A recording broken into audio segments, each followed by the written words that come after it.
Olá pessoal, tudo bem? Hoje vamos falar sobre machismo. Muitas mulheres acusam os homens desse mal e muitos homens realmente fazem por merecer. Então vamos tratar em dois filmes como sempre fazemos. Primeiro, mais antigo e o segundo, mais atual. Então o primeiro, Uma Rua Chamada Pecado. Esse aqui é um clássico americano que passou da literatura para o teatro e daí para o cinema, trazendo dois grandes atores, Marlon Brando no papel de Stanley Kowalski e a Vivien Leigh no papel de Blanche Dubois. O Stanley é um homem típico machista, ou seja, ele é um animal selvagem, ele age por instinto, ele acredita na sua superioridade física, tanto em relação às mulheres quanto em relação aos homens, e para ele só há uma crença, só há uma verdade definitiva. Mulheres gostam de cafajestes. E é por isso que ele não faz esforço nenhum para fazer o tipo de bom moço. Ele anda com a camisa aberta, isso em 1955 era muita coisa, suado, mostrando seus músculos, bebe cerveja, arrota e fala palavras obscenas. Ele também odeia esse jogo de sedução, manipulação, ou seja, joguinhos femininos. Ele vai direto ao ponto e diz o que quer. Por outro lado, a Blanche, ela é uma mulher afetada e dissimulada. Afetada porque ela faz aquele estilo coitadinha, sensível, delicada, mas dissimulada porque ela é o que nós chamamos de passivo-agressiva. Ela faz o papel de coitada, mas sempre consegue o que quer, sem fazer com que os outros desconfiem dela. Ela ostenta uma certa moralidade, como alguém que segue certos princípios. Ela é uma hipócrita porque ela diz odiar certas coisas quando no fundo ela gosta, mas não pode admitir que gosta. Ou seja, tanto o Stanley quanto a Blanche, eles odeiam amar certas coisas. Eles basicamente odeiam aquilo que eles amam, ou amam aquilo que eles odeiam.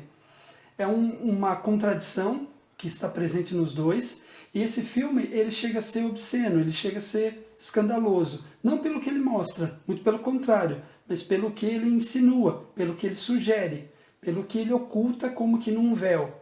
Então ele dá a entender, ele faz as simulações, ele nos seduz, mas depois ele nos nega.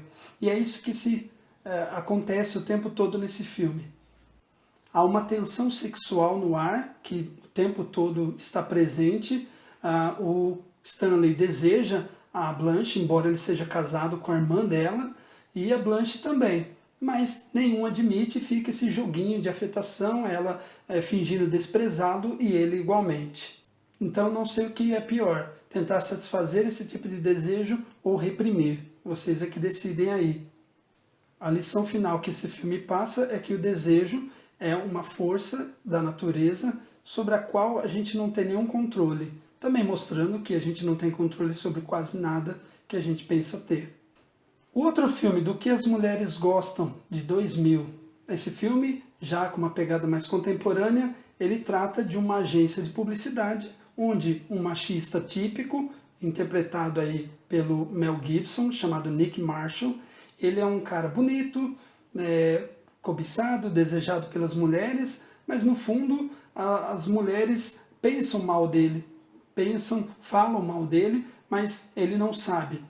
No entanto, mesmo falando mal deles, elas acabam indo parar na cama dele.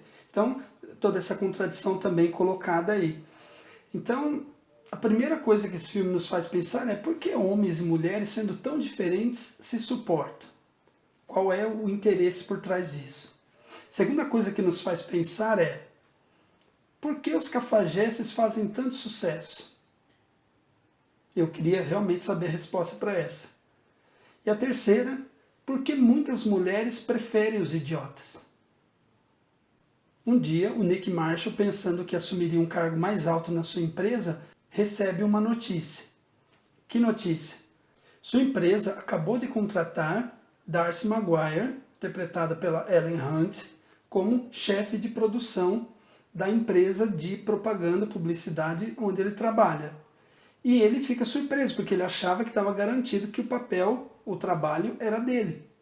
Então, ele se vê tendo que responder a uma mulher. No início ele despreza ela, ele acaba sofrendo um acidente que torna ele capaz de ler as mentes das mulheres, saber o que elas estão pensando. Daí o nome do filme, do que as mulheres gostam. Dizem que o machismo se alimenta da ideia que os homens têm de uma suposta vulnerabilidade das mulheres ou inferioridade das mulheres. E no caso do Nick, ele acaba tirando vantagem disso, porque como ele fica sabendo o que as mulheres pensam, o machismo dele se alimenta disso, ele acaba tirando mais vantagem ainda, ou seja, ele rouba ideias da sua chefe, apresenta como se fossem dele, a ponto do chefe dele achar que errou ao contratar a Darcy, deveria ter contratado o Nick. Porém, é lógico, tem o embrólio do filme, muitas coisas acontecem, não dá pra gente revelar, senão vamos cometer um spoiler gigante aqui, mas o fato é, e é o que eu quero fazer vocês pensarem, por que as mulheres fazem as escolhas que fazem e depois se colocam como vítimas? Por quê? Muitas delas preferem esse tipo mais cafajeste, mas aí quando ele mostra quem ele realmente é e o que ela já sabia, aí ela fala, ai, pobre de mim. Então é um problema que nós temos colocado aí. Outro problema, outra que vem em forma de pergunta é, os homens bons, eles servem apenas para serem amigos?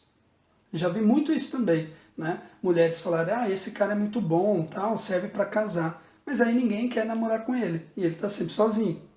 E vejo o cara que é o cafajeste, sempre rodeado de mulheres, e as mulheres chorando depois por causa dele, falando que ele as magoou. Então são questões colocadas, todas têm a ver com machismo, todas têm a ver com essa guerra dos sexos, ou esse embate entre os gêneros, como se diz mais modernamente, e aí fica para a gente pensar. Tudo bem? Então, galera, espero que vocês tenham gostado. Like, inscrevam-se e nos encontramos no próximo.